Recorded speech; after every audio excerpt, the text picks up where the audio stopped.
For today's video mga ka-idol, samahan nyo ako mga ka-idol.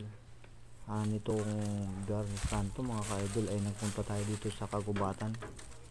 At dito nga sa Kagubatan mga ka-idol ay hinahanap natin mabuti itong kahoy na kung sinasabi nila na kahoy na yung may cross sa gitna. At ito raw ay mabisang agimat kapag ikaw ay pumunta sa Kagubatan at kahit saan lugar. So mga ka-idol ay na-discover natin na talaga palang meron pala talagang kahoy na ito mga ka-idol. So yan mga ka-idol yung pinapakita online na may cross sa gitna na kahoy mga ka-idol. At ito ang pinakang dahon niya mga ka-idol, kambal.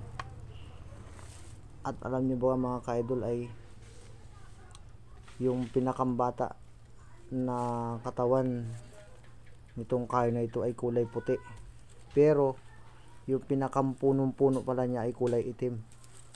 So kumuha tayo ng kapiraso niya mga ka-idol, kaunti lang ang kinuha natin at makikita nyo mga ka-idol sa bandang dulo ng video. So inikutan natin mga ka-idol itong puno na ito, talagang nagabatik-batik na sa tanda yata itong puno na ito. Itim na ang haba ng gakid niya, kulay itim. So yan mga ka-idol, ito yung pinapakita online yan, itong puno na ito. At inikutan ko nga mga ka-idol ay nakita ko na mas malaki pa palang puno ito. Yan kita nyo mga ka-idol grabe, nagaitim-itim na sa tanda. At na-discover ko nga na kumuha ko ng kapiraso ay ito pala nga talaga yung pinapakita online.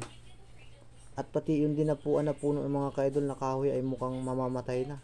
Kaya pala yan ay tinawag na kahoy na talagang hindi tatagal ang kakabitan niyang kahoy niyan talaga.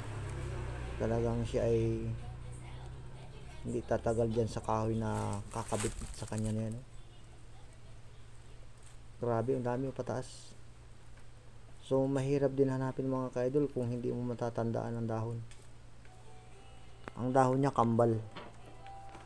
Siya yung pinapakita online at kanilang mga pinagkakakwartahan.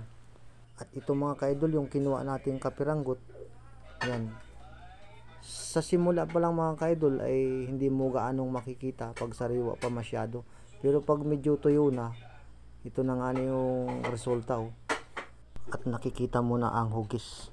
O di ba?